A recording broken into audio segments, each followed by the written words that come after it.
Hello दोस्तों, क्षिति वैविध्य के यूट्यूब प्लेटफॉर्म पर आप सभी का स्वागत करती हूँ। निरंतर इतिहास विषय कक्षा छठवीं एनसीईआरटी के तहत लगातार प्रश्नों को हम लोग सॉल्व कर रहे हैं। ये श्रृंखला बेहद महत्वपूर्ण है उन सभी परीक्षाओं के लिए जहाँ से भी इतिहास विषय से प्रश्न बनाए जाते हैं। एनसीईआरटी जो कि बेस है किसी भी परीक्षा के लिए, और आज उसी कड़ी में छठवीं के इतिहास विषय के अंतिम अध्याय जिसका नाम है इमारतें, चित्र तथा किताबें, उसके प्रश्नों को हम लोग देखेंगे। सिर्फ किताब पढ़ लेना ही महत्वपूर्ण नहीं होता है, उस पर आधारित किस प्रकार से प्रश्न पूछे जाते हैं, बनाए जाते हैं, उसको देखना भी बहुत महत्वपूर्ण होता है। तो इसी वजह से ये प्रश्नोत्तरी का जो श्रृंखला है कह सकते हैं वो चलाई जा रही है कि आप किताबें तो पढ़ते हैं पर उससे संबंधित अगर आप प्रश्न सॉल्व नहीं करते हैं तो आप अपना स्व मूल्यांकन कैसे कर पाएंगे कि आपने कितना जाना, कितना गेन किया। उस एक अध्याय को पढ़ने के बाद आपने कितनी जानकारी प्राप्त की, उसको जांचने का सबसे सरल उपाय क्या होता है? ये प्रश्न ही होते हैं। इसके बाद क्योंकि आज ये अंतिम अध्याय है तो हम लोग कक्षा छठवीं के सामान्य अध्ययन के किसी दूसरे विषय जैसे विज्ञान भी हो सकता है या भूगोल भी हो सकता है, अर्थव्यवस्था, किसी पर अपनी कक्षा प्रारंभ करेंगे। इसका ऐलान चैनल के माध्यम से इसकी सूचना आप लोगों को पहुंचा दी जाएगी। तो चलते हैं बिना समय गंवाए पहले प्रश्न की तरफ। हमारा पहला प्रश्न है कि लगभग 1500 वर्ष पूर्व, कितने 1500 वर्ष पूर्व बने महरौली के लौह स्तंभ में आज तक जंग नहीं लगी है। यह अद्भुत लौह स्तंभ कहाँ स्थित है? मध्य प्रदेश, बिहार, दिल्ली, आंध्र प्रदेश। तो ये प्रश्न अगर मैं बोलूं कहूं तो जो दिल्ली के होंगे उन्हें तो पता ही होगा, या जो बच्चे लगातार तैयारी से जुड़े होंगे उन्हें भी इसका उत्तर पता होगा। तो मैंने पहले ही बोल दिया दिल्ली, इसका सही उत्तर है दिल्ली। महरौली का जो लौह स्तंभ है वो कहाँ पे स्थित है? तो वो कुतुब मीनार के परिसर में खड़ा है। कहाँ पे? कुतुब मीनार। अब यहाँ पे एक और हमें प्रश्न का उत्तर मिल गया कि कुतुब मीनार कहाँ है, जिन्हें नहीं पता है तो दिल्ली में, उसी के परिसर में इसको लगाया गया है। और 7.2 मतलब 7.2 मीटर इसकी ऊंचाई है। अगर इसके वजन की बात करें तो इसका वजन कितना है? 3 टन। 3 टन वजनी है, 3 टन से भी ज्यादा वजनी है। और इस पर जो अभिलेख खुदे हैं तो इससे हमें उस समय की जानकारी मिलती है, और उसमें संभवतः गुप्त वंश के शासक चंद्रगुप्त का नाम उत्कीर्ण है। ठीक, नेक्स्ट क्वेश्चन कि स्तूपों के संदर्भ में निम्नलिखित में से कौन सा कथन सही नहीं है? ये प्रश्न में सबसे महत्वपूर्ण क्या होता है कि पूछ क्या रहा है। बहुत बारी अगर देखें तो बच्चे गलती कहाँ करते हैं, वो हड़बड़ी में या कह ले कि घबराहट में वो प्रश्न ही नहीं सही से देख पाते हैं कि आखिर पूछा क्या जा रहा है। तो हमें सबसे पहले प्रश्न देखने आना चाहिए कि क्या पूछ रहा है। तो नहीं है। स्तूप का शाब्दिक अर्थ टीला होता है। दूसरा है कि स्तूपों में सजावट के लिए रखा जाने वाला गोल धातु का डिब्बा धातु मंजूषा कहलाता है। और स्तूपों के चारों ओर परिक्रमा हेतु बना वृत्ताकार पथ प्रदक्षिणा पथ कहलाता है। नेक्स्ट है कि प्रदक्षिणा पथ को रेलिंग से घेर दिया जाता था जिसे हम वेदिका कहते हैं। तो इसमें कौन सा कथन सही नहीं है? तो इसका सही उत्तर नहीं है बी, कि स्तूपों में सजावट के लिए रखा जाने वाला गोल धातु का डिब्बा धातु मंजूषा कहलाता है। सबसे पहले स्तूप का शाब्दिक अर्थ देखते तो ये तो टीला ही होता है। और स्तूप आकार में कभी गोल भी हो सकते थे, कभी लंबे और कभी बड़े या छोटे भी होते हैं। सभी स्तूपों की अगर बात करें तो उसमें क्या रखा गया है, ये बहुत ही इंपॉर्टेंट फैक्ट है, इसको नोट डाउन भी कर लीजिएगा। और यहाँ मैं फिर से याद दिलाना चाहूँगी कि जिन्होंने बौद्ध धर्म पे बनी एक विस्तृत श्रृंखला, कह लें 1.5 घंटे का लगभग वो वीडियो होगा जिसमें एनसीईआरटी, घटना चक्र पुनरावलोकन और लूसेंट और एथेंटिक किताबें जो भी हैं उनसे मिला करके बौद्ध धर्म पे बात की गई है, पूरी चर्चा की गई है। तो वो आपके सभी परीक्षाओं के लिए, बौद्ध धर्म से बनने वाले महत्वपूर्ण प्रश्नों के लिए बहुत ही उपयोगी है। तो जा कर के यहीं प्लेलिस्ट में आप देख सकते हैं। तो सभी स्तूपों में बुद्ध या उनके अनुयायियों के शरीर के अवशेष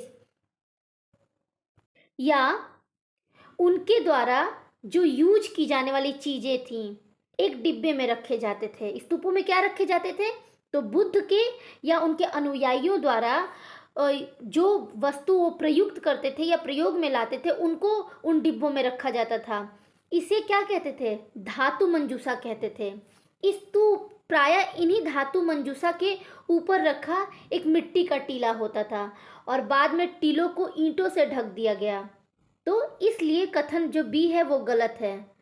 वेदिका, अगर वेदिका की बात करें, स्तूपों के चारों ओर परिक्रमा हेतु बना वृत्ताकार पथ प्रदक्षिणा पथ है, और डी है कि प्रदक्षिणा पथ को रेलिंग से घेर दिया जाता है जिसे वेदिका कहते हैं। तो वेदिका में क्या होते थे? प्रवेश द्वार बने होते थे। रेलिंग और तोरण प्रायः मूर्ति कला की सुंदर कलाकृतियों से सजे होते थे। जैसे एग्जाम्पल के लिए अमरावती का स्तूप देख लें, तो उसको सजाने के लिए क्या किया गया? उनके शिलाओं पर चित्र बनाए गए हैं। स्तूप निर्माण में कौन कौन होता था? राजा के अलावा व्यापारी, कृषक, श्रमिक लोग भी अपना योगदान देते थे। जैसे हाथी दांत का काम करने वाले श्रमिकों के संघ ने सांची के एक अलंकृत प्रवेश द्वार, जिसे तोरण कहते हैं, को बनवाने का खर्चा दिया था।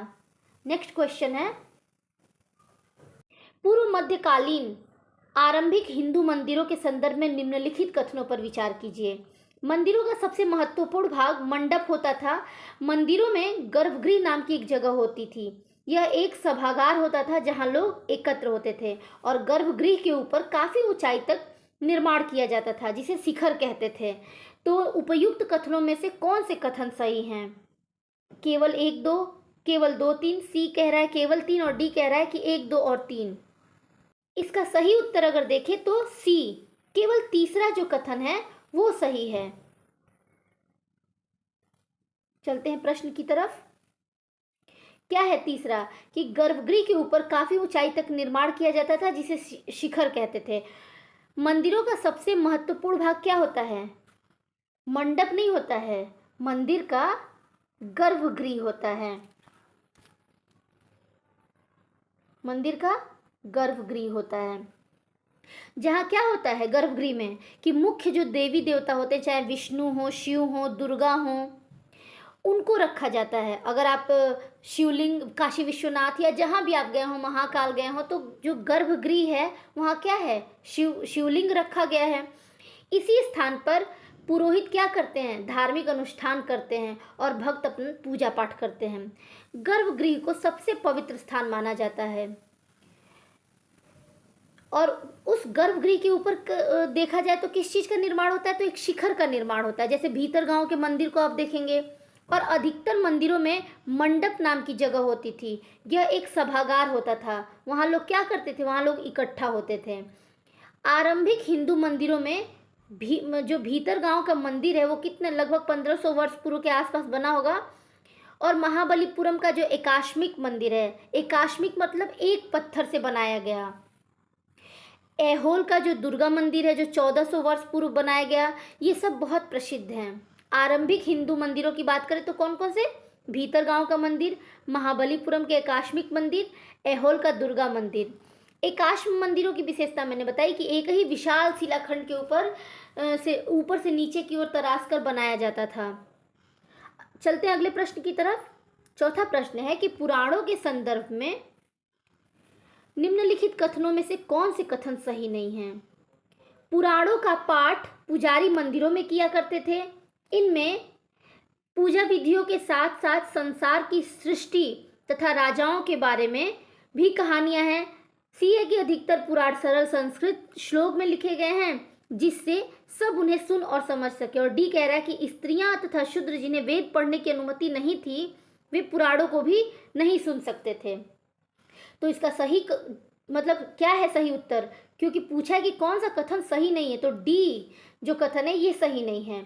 अगर बात करें, यहाँ तीसरा ऑप्शन है कि अधिकतर पुराण सरल संस्कृत श्लोक में लिखे गए हैं जिससे सब उन्हें सुन और समझ सके। तो अगर आप लोगों आपको पिछली वीडियो एनसीईआरटी के तहत ही हमने दूसरे अध्याय में जब वैदिक धर्म पे बात हो रही थी तभी मैंने बताया था कि जो चारों वेद हैं, वेदों की अगर बात करें, ऋग्वेद, ये सब वेद जो हैं वो वैदिक संस्कृत में लिखे गए हैं। और उसके बाद जिन ग्रंथों की रचना हुई, चाहे तीनों वेद हो गए या उपनिषद हो गए, अरण्य हो गए, रामायण, जो लौकिक ग्रंथ हो गए, ये सब लौकिक संस्कृत में लिखे गए। ठीक है, तो सी जो है गलत है, क्योंकि स्त्रियों और शूद्रों को वेद पढ़ने की अनुमति नहीं थी, पर वे पुराणों को सुन सकते थे।